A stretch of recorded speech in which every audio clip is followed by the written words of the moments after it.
turma, tudo bem com vocês? Na aula de hoje nós vamos falar sobre farmacologia na transmissão colinérgica. Lembrando que o neurotransmissor responsável pela transmissão é a acetilcolina. E quais são os receptores? Nicotínicos e muscarínicos.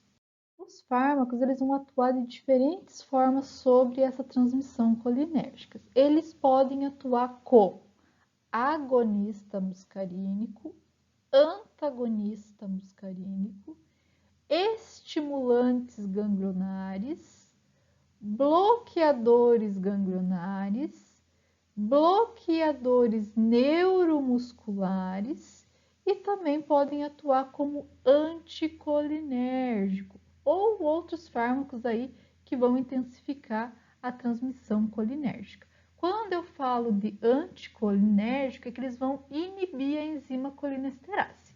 Mas a gente vai ver um pouquinho sobre cada um desses efeitos do fármaco.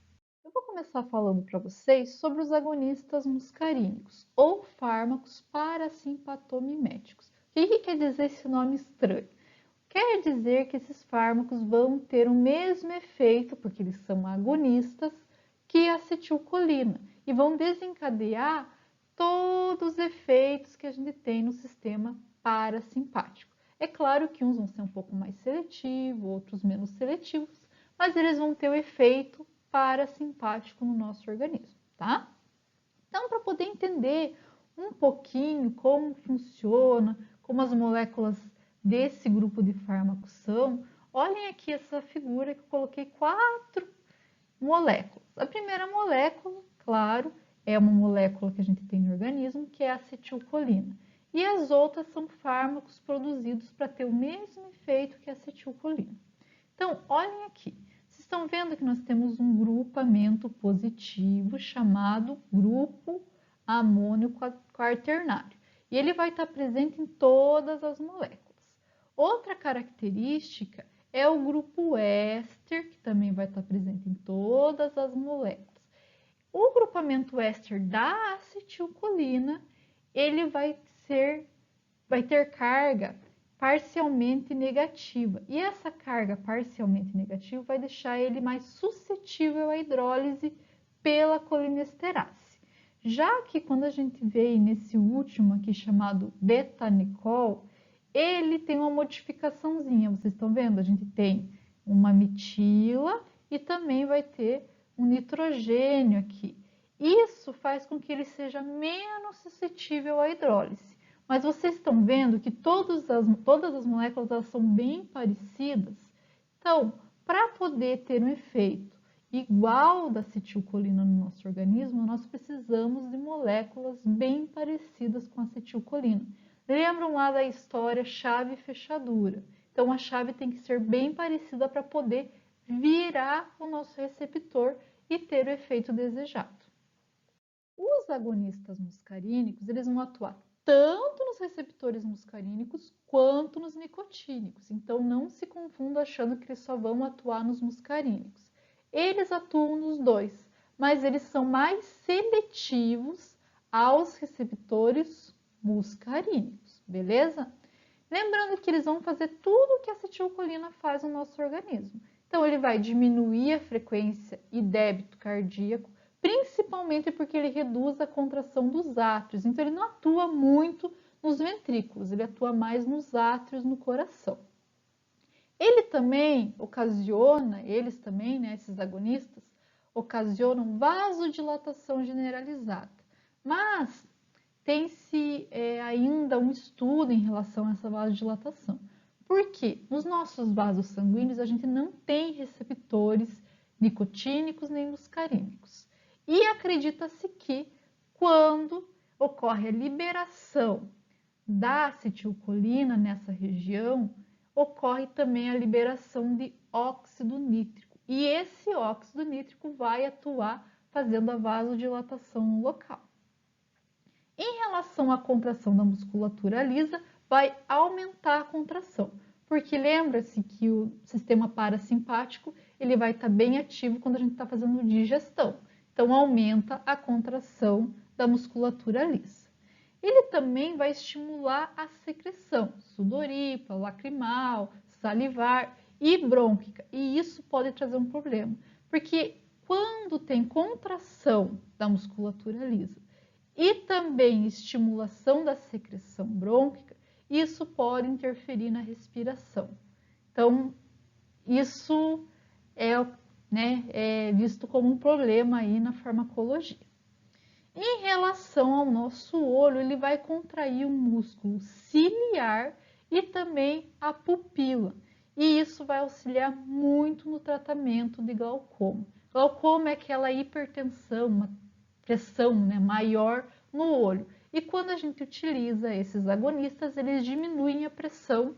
Então, é muito utilizado, tanto que vocês vão ver que a maior utilização desses agonistas está em relação a tratamento de glaucoma.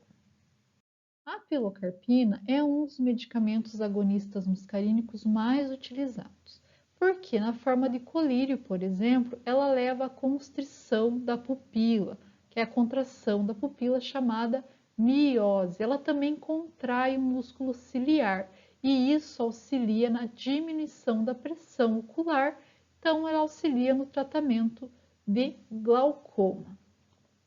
Ainda a pilocarpina e a cevimelina são dois medicamentos utilizados para aumentar a produção de lágrima e também de saliva. É muito utilizado principalmente quando tem alguma irritação na região ou também quando a pessoa tem uma doença chamada síndrome de Sjögren, onde ela tem uma doença autoimune, onde as células combatem as glândulas. E isso faz que a região fique ressecada, tanto a boca quanto os olhos. Quando administrado esse medicamento, aumenta a secreção de lágrima, de saliva. Então, ele é muito utilizado nessa síndrome. Outros dois medicamentos conhecidos também como agonistas são o beta-necolol e a distigmina. Só que eles atuam como agonistas indiretos, porque eles vão inibir a colinesterase, que é a enzima que degrada a acetilcolina. Então, ele atua indiretamente, tá? É raramente utilizado, principalmente na forma de laxativos, onde ele vai estimular a contração do intestino, e também utilizado no esvaziamento da bexiga, quando a pessoa tem alguma doença, algum problema, onde ela não consegue fazer xixi. Daí utilizam esses dois medicamentos e faz com que ocorra estimulação, porque ele inibe a colinesterase. Então, inibindo a colinesterase, faz com que a acetilcolina consiga se ligar ao receptor e aumentar o peristaltismo ou auxiliar aí na liberação do xixi. A outra classe de medicamentos que atuam nos receptores muscarínicos são os antagonistas muscarínicos. Então, eles vão atuar no receptor, mas não vão deixar com que a acetilcolina atue e não vão dar efeito na célula, por isso são antagonistas. Então, não vai ter o efeito do sistema nervoso parasimpático. Por isso, eles vão ser conhecidos como fármacos parasimpatolíticos, tá? E como o nome já diz, eles vão ser antagonistas competitivos. Então, eles vão competir pelo mesmo receptor.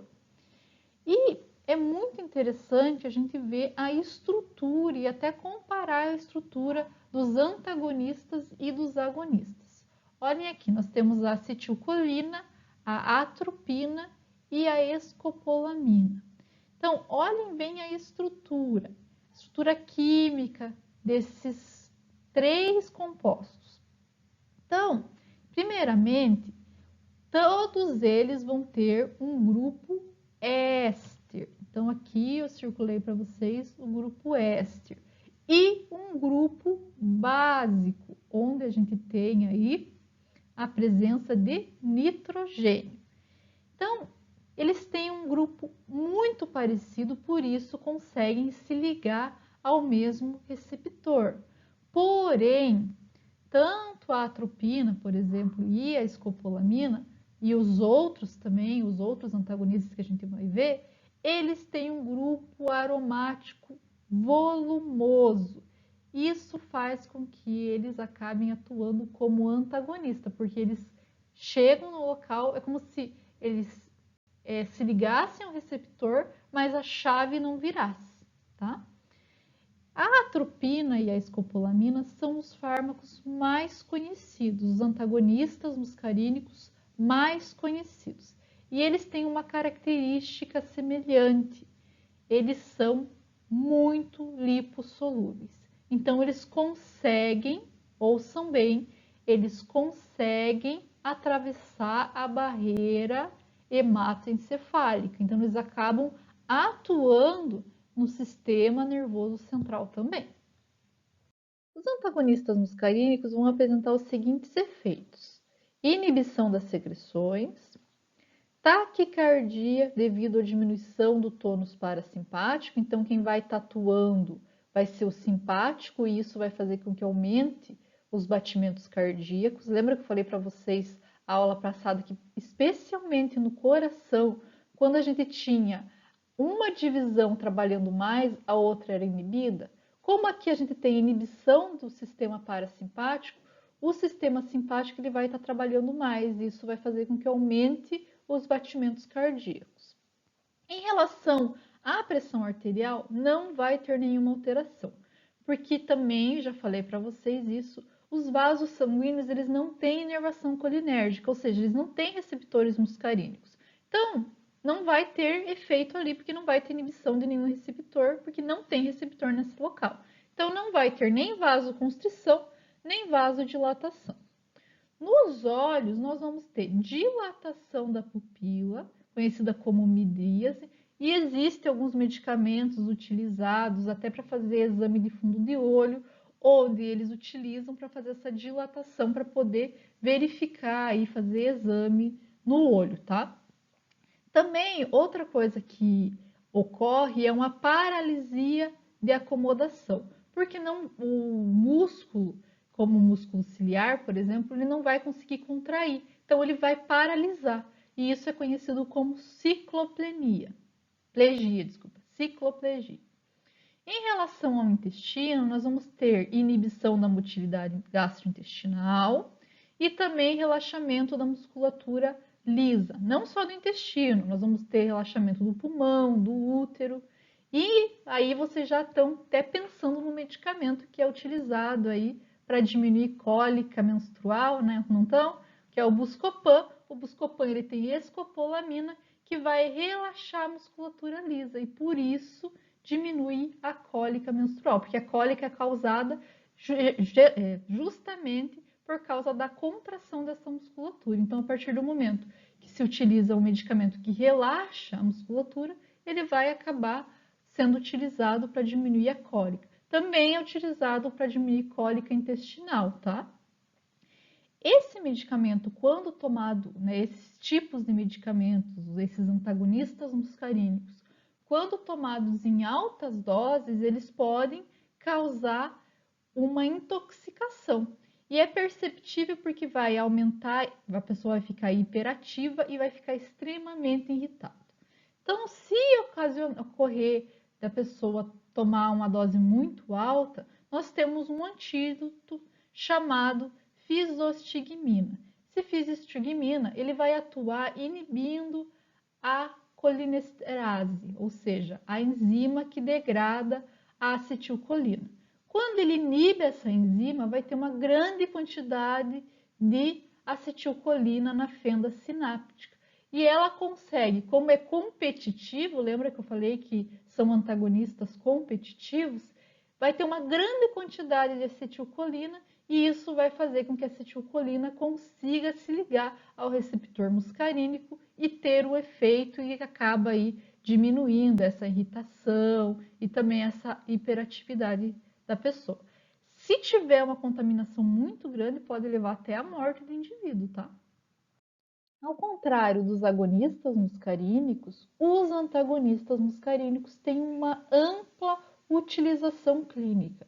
Então, vocês vão ver que tem muito mais medicamento antagonista sendo utilizados do que agonistas. Eu coloquei alguns exemplos aqui para vocês. Eu vou começar falando da atropina, que é um dos medicamentos antagonistas mais conhecidos. E o que essa atropina vai fazer?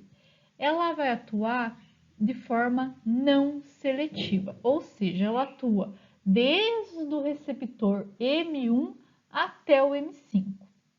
É bem absorvida por via oral, isso significa que pouca concentração já vai ser absorvida, até porque ela é bem lipossolúvel. E isso também faz com que ela consiga penetrar a barreira hematocefálica e estimular o sistema nervoso central. Em relação ao seu uso clínico, ela pode ser utilizada como adjuvante na anestesia, porque reduz as secreções, faz com que ocorra broncodilatação e isso auxilia bastante durante a cirurgia. Também é utilizado quando ocorre envenenamento por anticolinesterásico. Então, quando a pessoa é envenenada por anticolinesterásico, ela vai ter uma grande liberação de acetilcolina na fenda. E isso também vai fazer com que ocorra problemas, problemas no organismo, aumentando aí toda a via parasimpática. Então, a atropina ela pode ser utilizada porque ela vai bloquear os receptores, então a acetilcolina não vai conseguir atuar. Também é utilizada quando a gente tem bradicardia, ou seja, quando diminui o batimento cardíaco. Vocês vão ver que é muito utilizada a adrenalina, mas a atropina ela também pode ser utilizada nesses casos. Ela também é utilizada quando a gente fala de hipermotilidade intestinal, ou seja, quando o intestino está extremamente em ação, né? Ou o estômago também, tanto o estômago quanto o intestino. Ela atua como antiespasmódico e vocês vão ver também que a escopolamina, por exemplo, é utilizada também como antiespasmódico. A atropina aqui não está, mas eu gosto sempre de lembrar que ela é utilizada na forma de colírio, que ela causa midríase, que é a dilatação da pupila, também faz com que ocorra paralisia do olho e auxilia tanto em cirurgia ocular como também em exame de fundo de olho. A atropina ela foi isolada da beladona, então é um alcaloide da beladona. Os efeitos colaterais são retenção urinária, boca seca e visão turva. Por quê? Por que visão turva? Se ela dilata a minha pupila, minha visão vai ficar consequentemente turva, né? E nós temos ainda um medicamento chamado dicicloverina, que é similar à atropina e também vai ser utilizado principalmente como antiespasmódico. Outro medicamento que a gente vai falar é a escopolamina.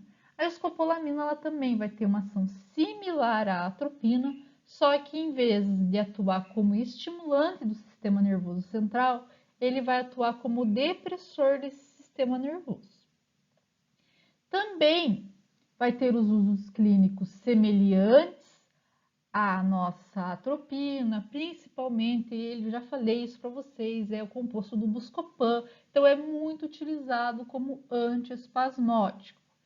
Ele também é um alcaloide extraído da beladona e em alguns lugares vocês vão ver ele escrito como iosina, tá? Ele pode causar sedação, entre os outros efeitos colaterais que a gente falou da atropina. Sedação porque ele faz depressão do sistema nervoso central. Outro composto é um derivado do nossa escopolamina, que é o butilbrometo de escopolamida.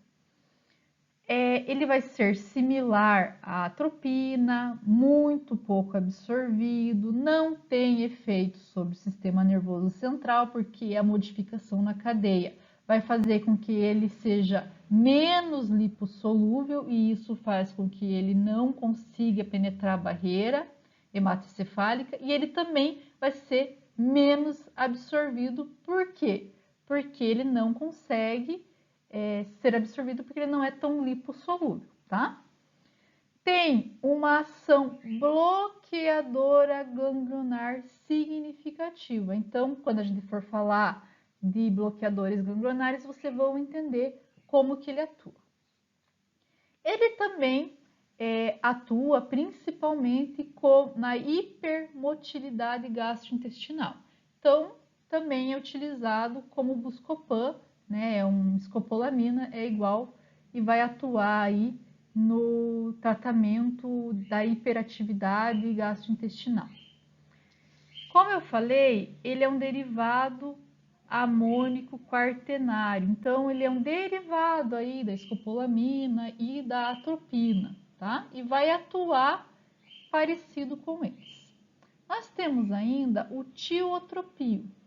Esse tiotrópio, ele é similar também à atropina, mas ele não inibe a depuração mucociliar dos brônquios. E isso faz com que ele seja utilizado para asma, bronquite e é utilizado por via inalatória. Quando eu falo dele, vocês podem até não lembrar de nenhum medicamento. Mas se eu falar ipratrópio, vocês não vão lembrar do medicamento utilizado para inalação, que é para diminuir lá as secreções do brônquio? Então, para vocês já lembrarem dele. E esse ipratrópio, ele é muito importante, porque como eu falei para vocês, ele não vai modificar aí os cílios. Então, ou seja, eles vão continuar atuando e vão auxiliar na liberação dessas secreções, tá?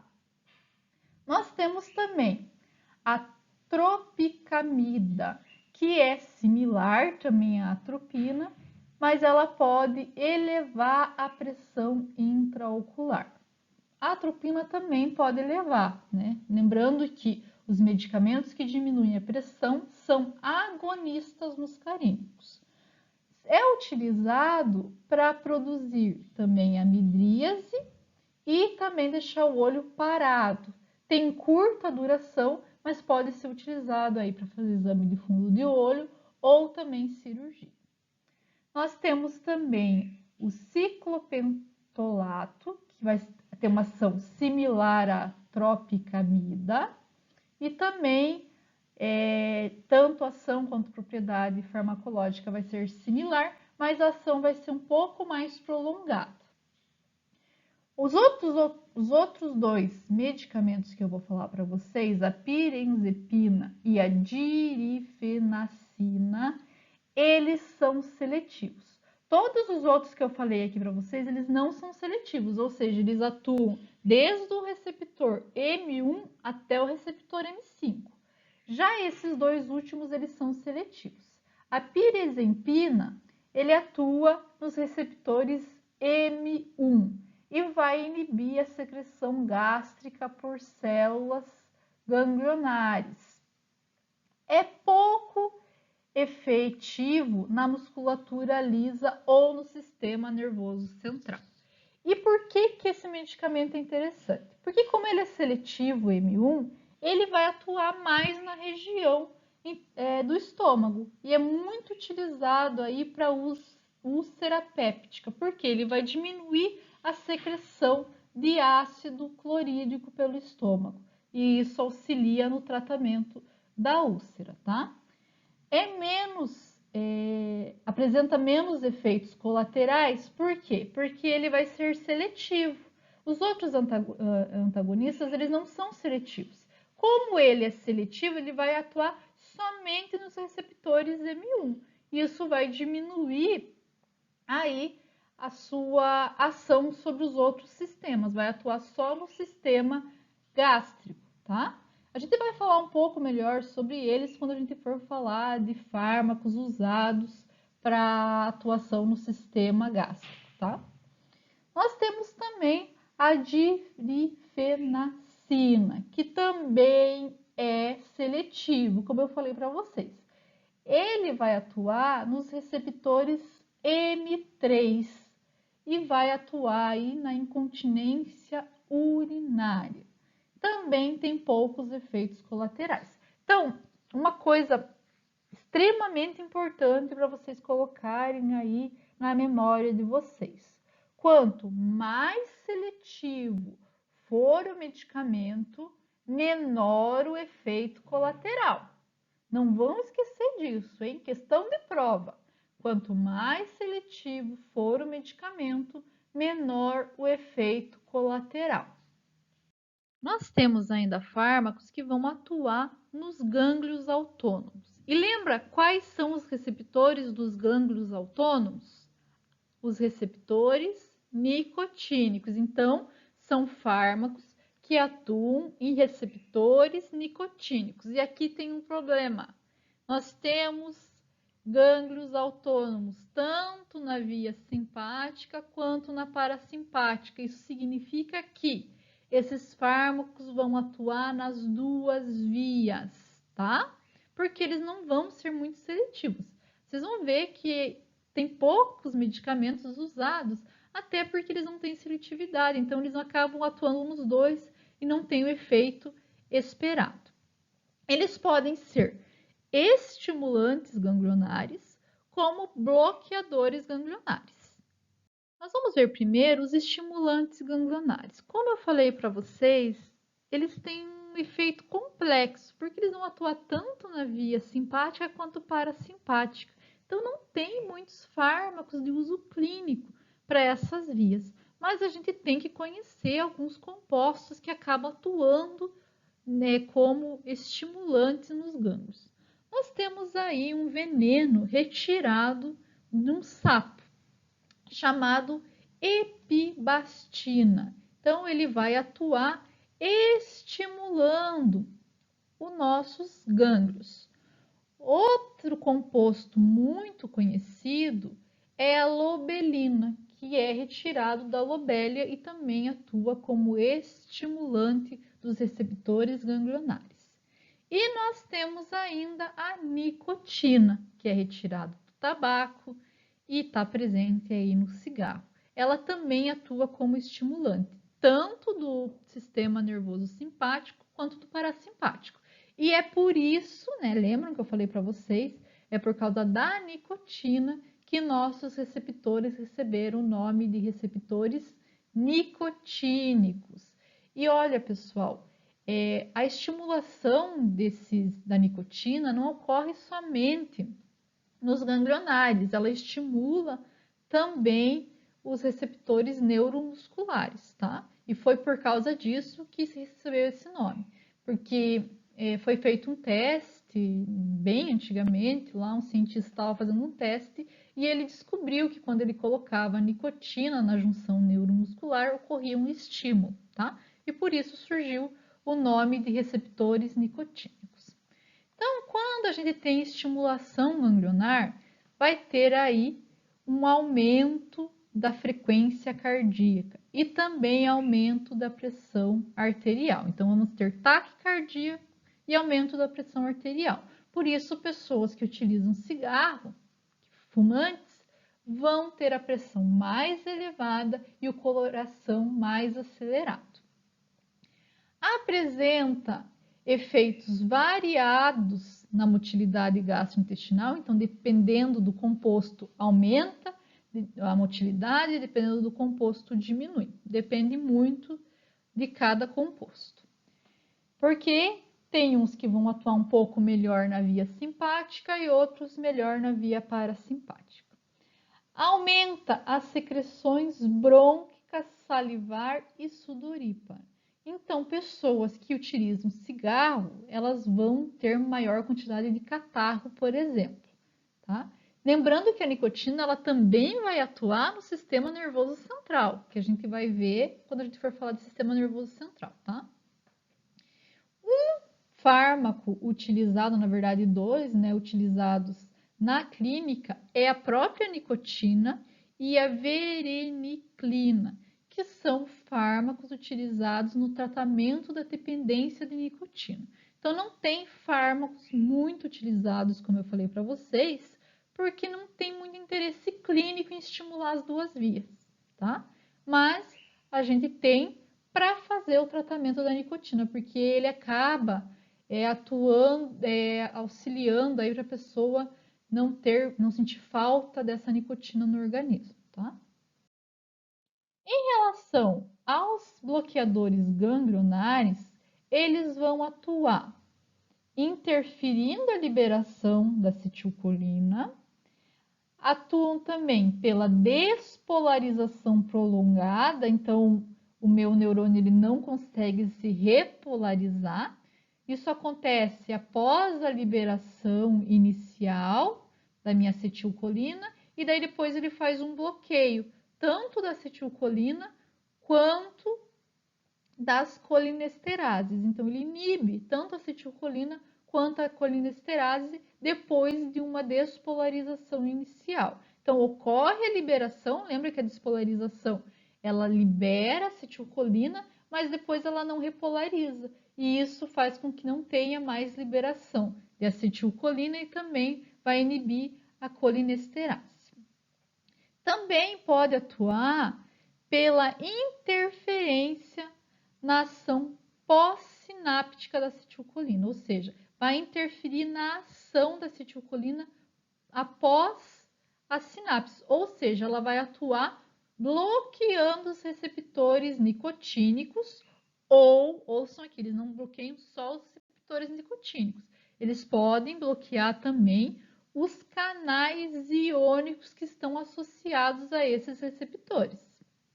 Como o efeito desses bloqueadores ganglionares é tanto no sistema nervoso autônomo simpático quanto parasimpático, o efeito é bem complexo, tá? Entre os principais efeitos nós temos hipotensão, que é a diminuição da pressão arterial, perda dos reflexos cardiovasculares, inibição da secreção, paralisia gastrointestinal e comprometimento da micção. Em relação ao uso clínico, atualmente a gente só tem um fármaco utilizado, que é a trimetafana. O que essa trimetafana vai fazer? Por ser um fármaco de curta duração, né, ele é utilizado ainda em infusões intravenosas. E ele inibe aí, diminui a pressão arterial. Então, ele faz uma hipotensão, mas é uma hipotensão controlada.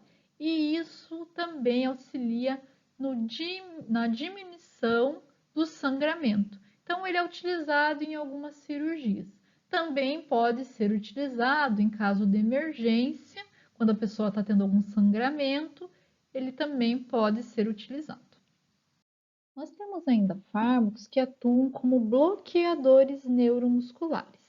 Esses fármacos eles podem atuar tanto na região pré-sináptica como na região pós-sináptica. Em relação à região pré-sináptica, eles vão inibir a síntese ou a liberação de acetilcolina. Isso vai fazer com que não tenha resposta muscular, porque o neurotransmissor ele não vai conseguir ser liberado, tá?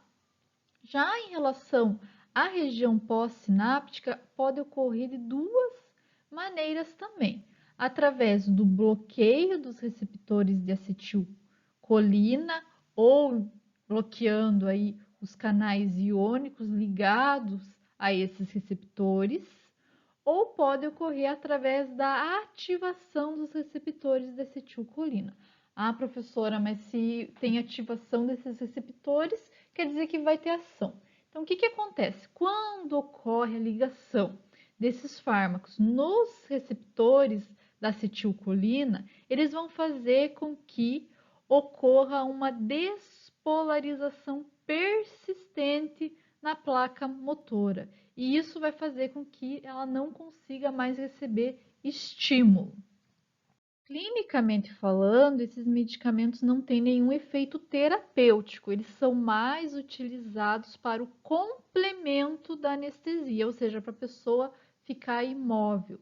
Geralmente, eles vão ser utilizados quando tiver ventilação mecânica. Eles são pouco absorvidos por via oral. Vocês vão ver que a maioria dos fármacos vai ser de uso intravenoso. E por que ele é pouco absorvido? Porque ele é pouco lipossolúvel. E isso faz com que ele também não consiga atravessar a placenta. Então, pode ser usado em mulheres grávidas.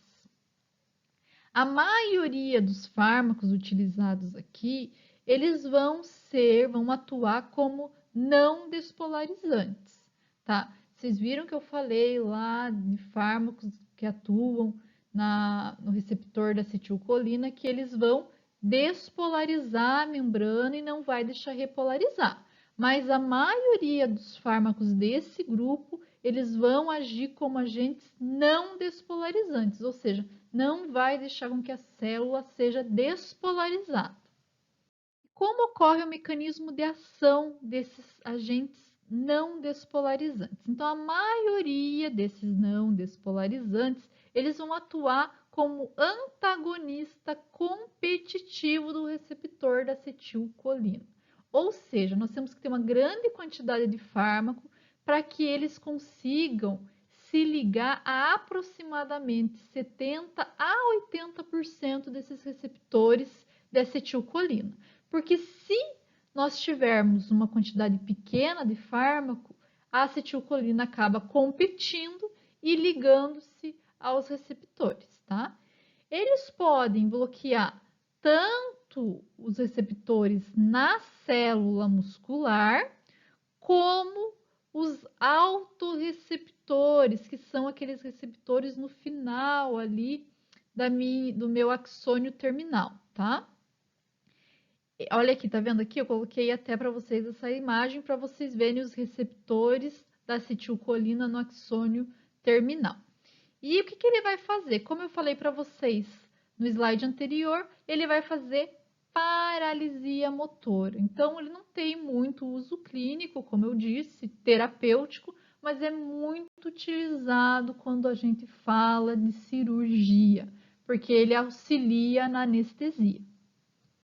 Os bloqueadores musculares, eles têm uma característica bem diversificada, dependendo da molécula, em relação ao tempo que demora para fazer efeito e por quanto tempo esse efeito dura no organismo, tá? Então, depende muito de cada molécula.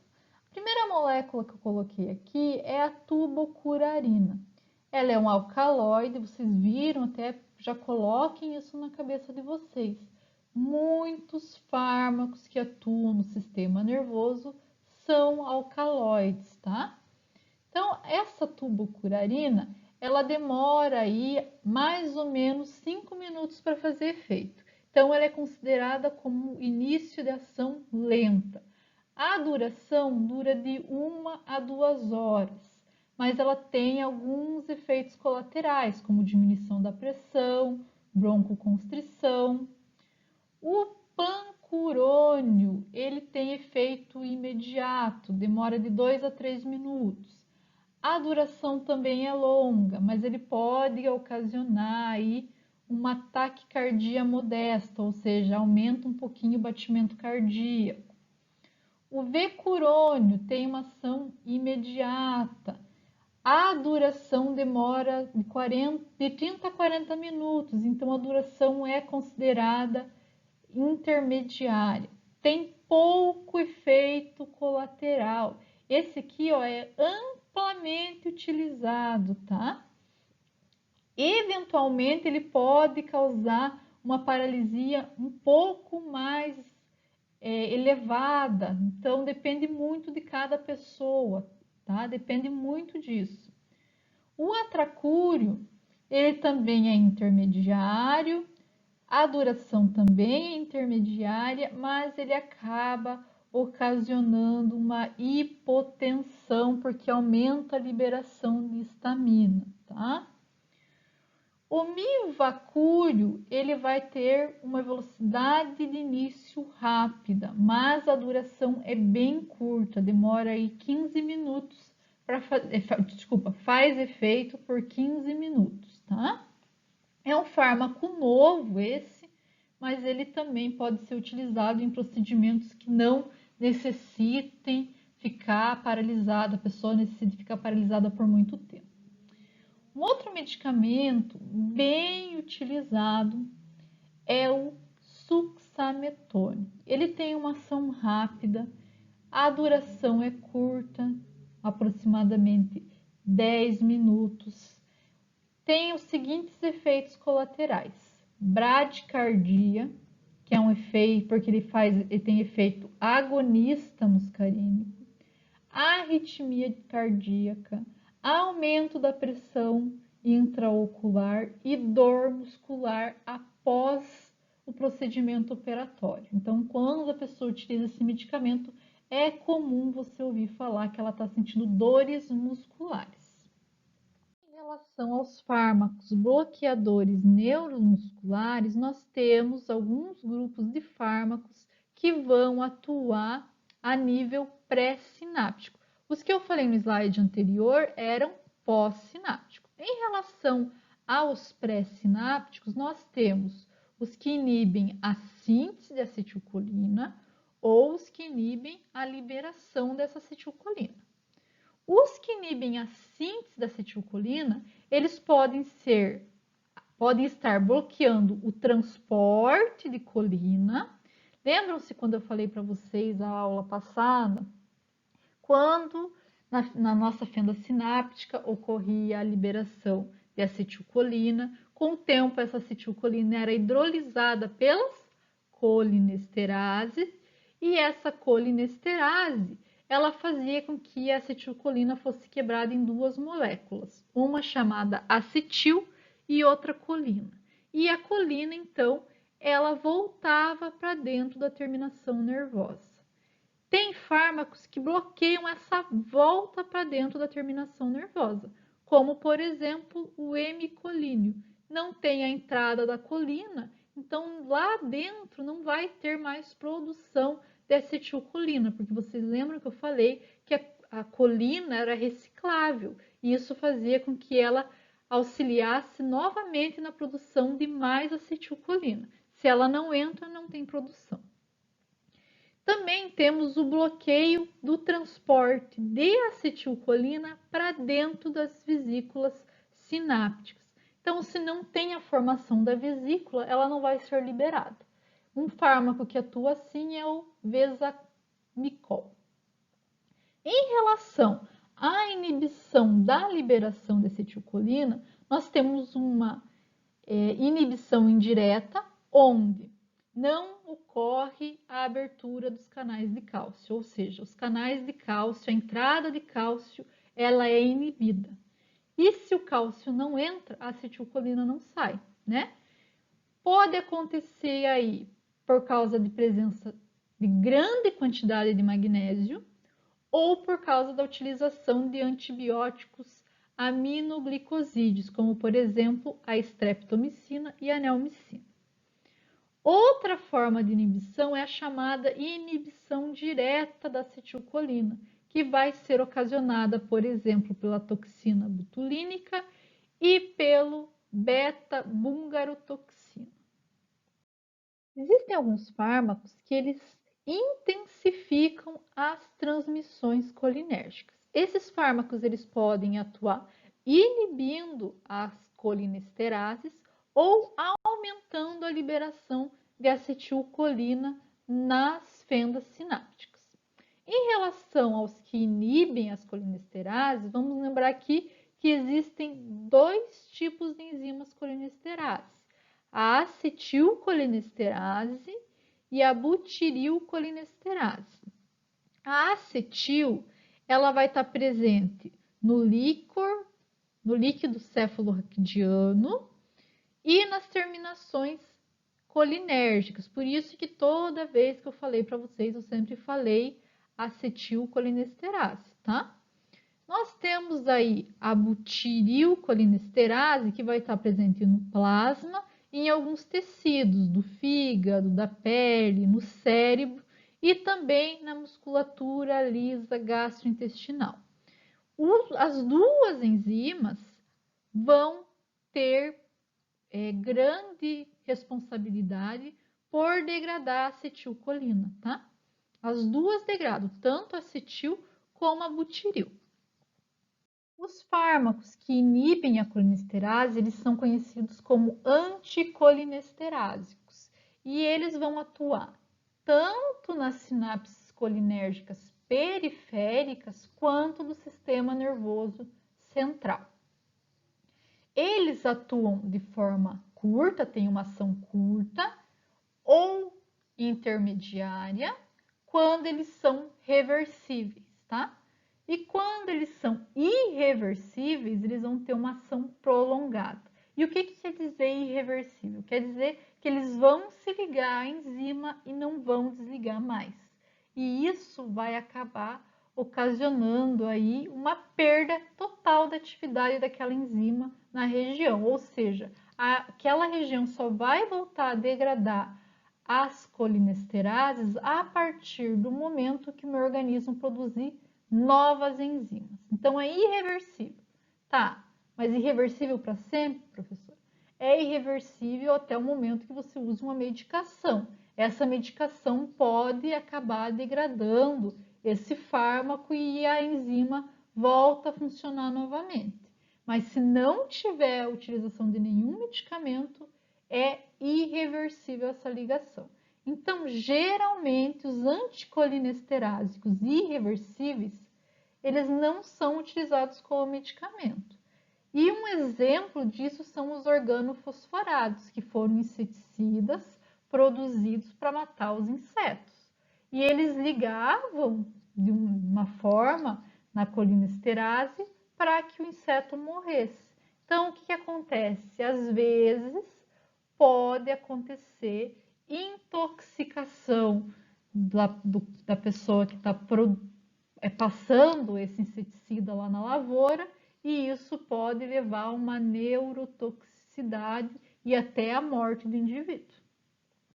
Esses fármacos vão agir de modos diferentes dependendo da região. Então, em relação às sinapses colinérgicas autônomas, vai aumentar a atividade da acetilcolina nas sinapses pós-ganglionares parasimpáticas. E por que parasimpáticas?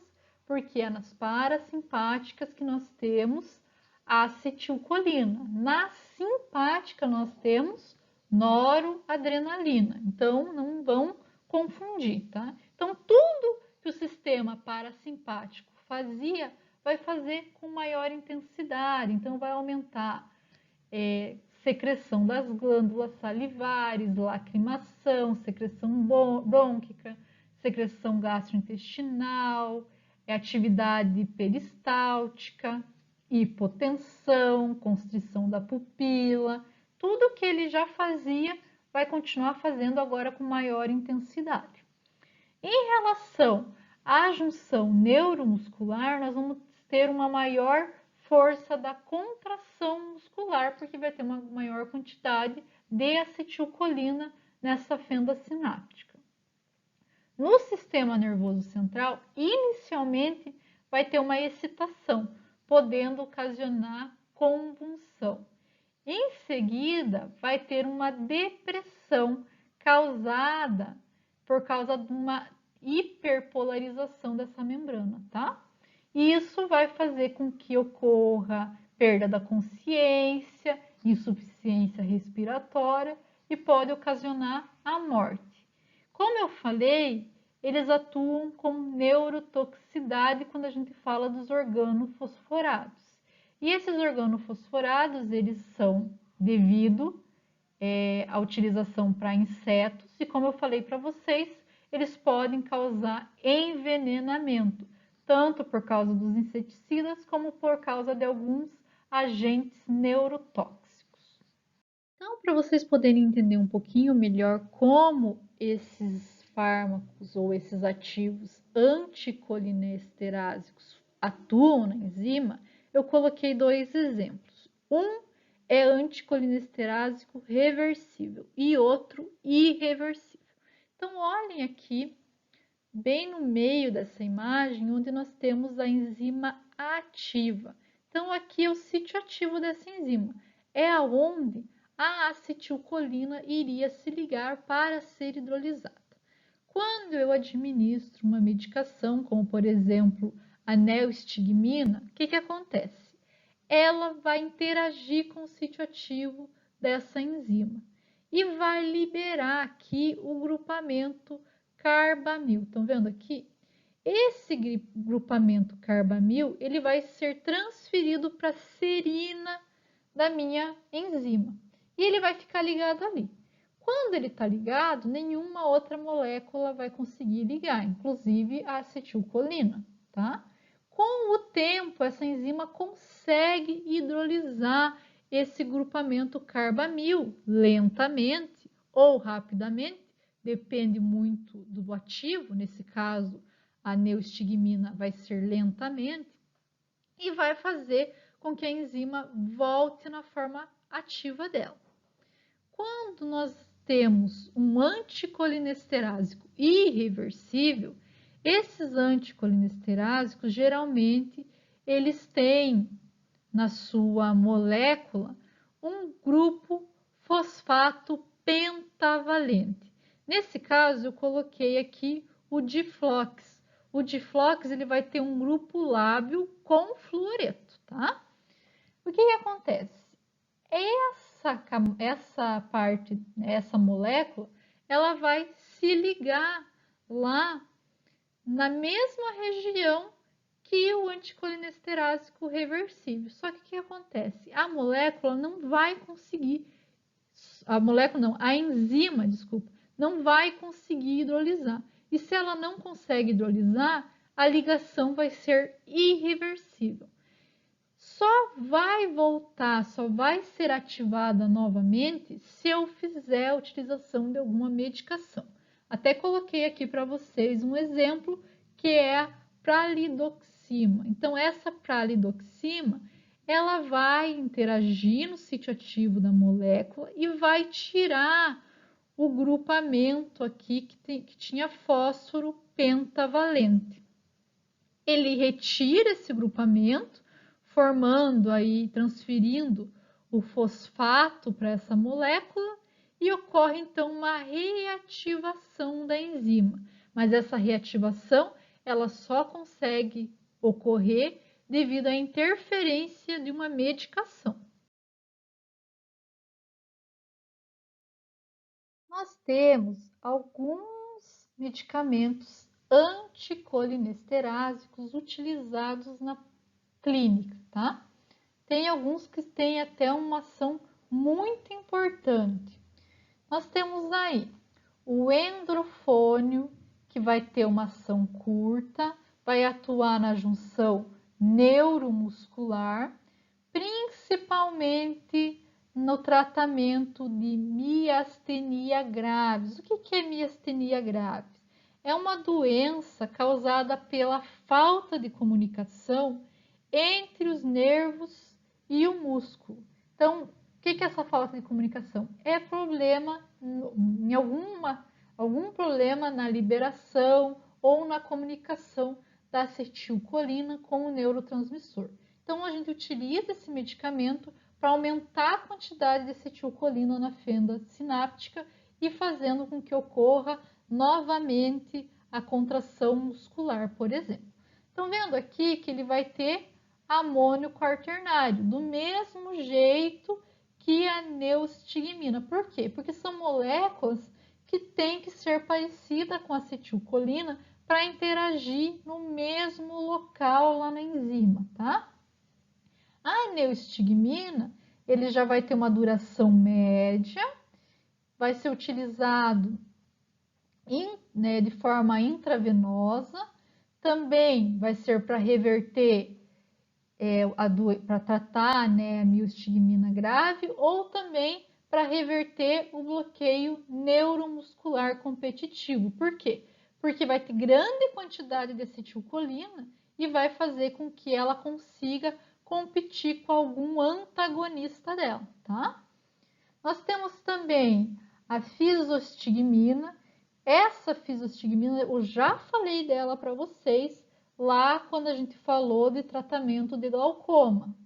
Vai ter uma duração média e vai atuar nos neurônios parasimpáticos.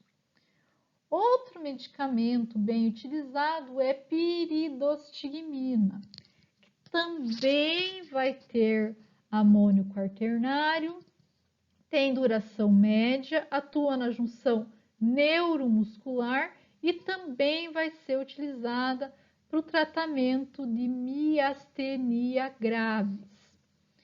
Já o diflox, ele vai ser um organofosforado altamente tóxico, com uma ação extremamente prolongada, porque é uma ação irreversível. Atualmente está sendo feito estudo para utilizar ele na forma de colírio para glaucoma, mas ainda não tem uma indicação terapêutica. Mas estão sendo feitos estudos, porque se conseguir fazer que uma quantidade tenha um efeito prolongado, a pessoa não precisaria utilizar o colírio diariamente, por exemplo, tá? Outro composto é o ecotipato.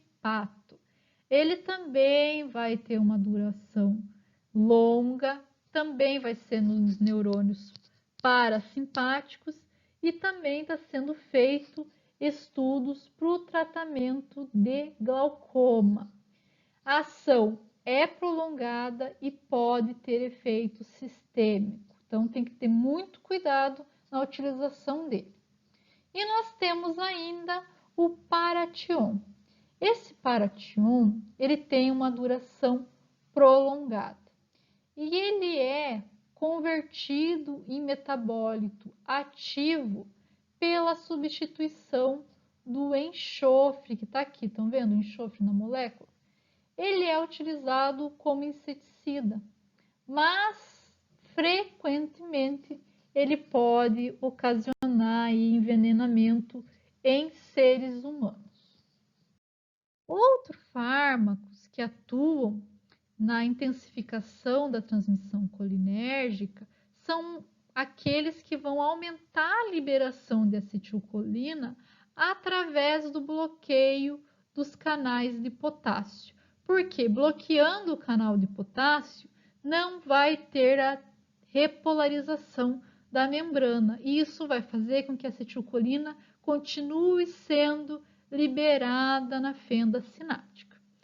Temos dois exemplos, um deles é a aminopiridina e a tetraetilamônio, tá? São dois exemplos, são poucos, eles não são seletivos e isso faz com que ele tenha bastante efeito indesejado, até porque eles não são seletivos nos nervos colinérgicos, ou seja, eles podem atuar em qualquer região, inibindo, bloqueando ali os canais de potássio. Então, vai ter um efeito colateral bem grande.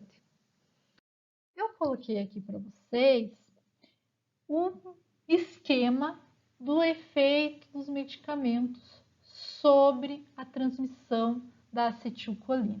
Esses efeitos podem ser para aumentar a acetilcolina no terminal sináptico ou diminuir. Eu não coloquei os agonistas porque vocês sabem, eles vão atuar nos receptores e vão causar o efeito. Então aqui eu coloquei só alguns que eu falei na aula para vocês entenderem um pouquinho melhor.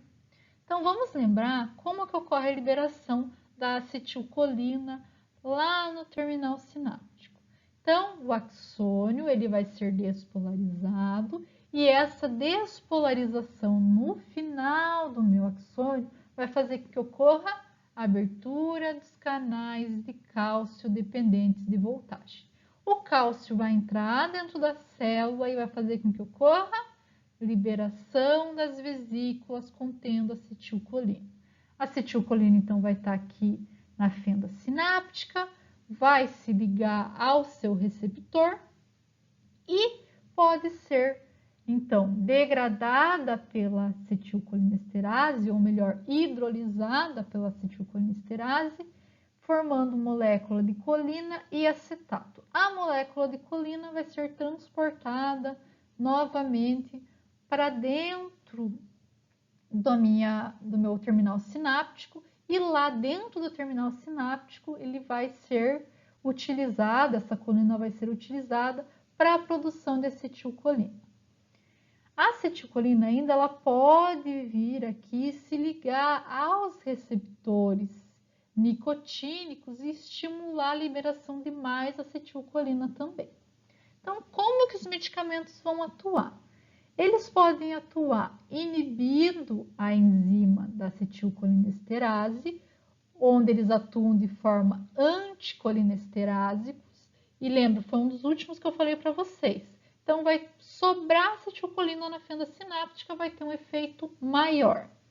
Eles podem atuar inibindo aqui o transporte da colina para dentro do terminal sináptico, como, por exemplo, o medicamento que faz isso é o hemicolino, e isso faz com que não tenha mais colina para produzir acetilcolina, tá?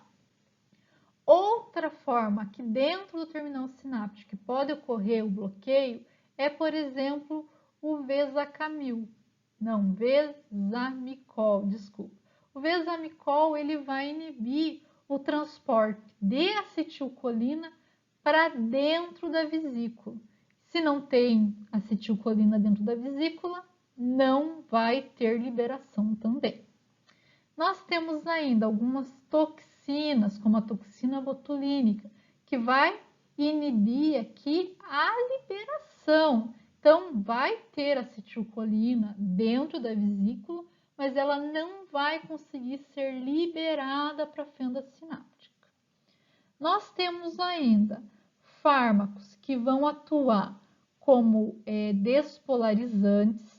Esses fármacos despolarizantes, eles podem interagir, desculpa, não é fármacos despolarizantes, pessoal, é fármacos bloqueadores não despolarizantes, ou seja, eles não vão deixar que a molécula despolarize.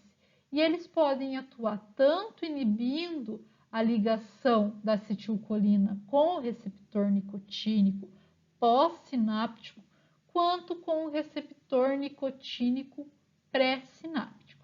E também temos agentes bloqueadores despolarizantes, como, por exemplo, o sucçametônio.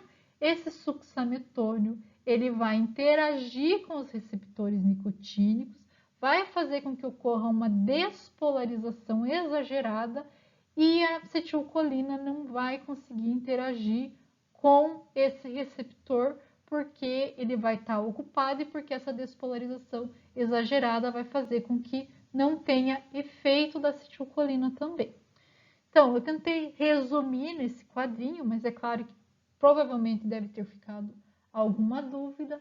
Me mandem, eu vou mandar um caso clínico para vocês dessa vez, pedindo para vocês me explicarem o efeito da toxina botulínica e vou mandar também alguns exercícios, algumas perguntinhas.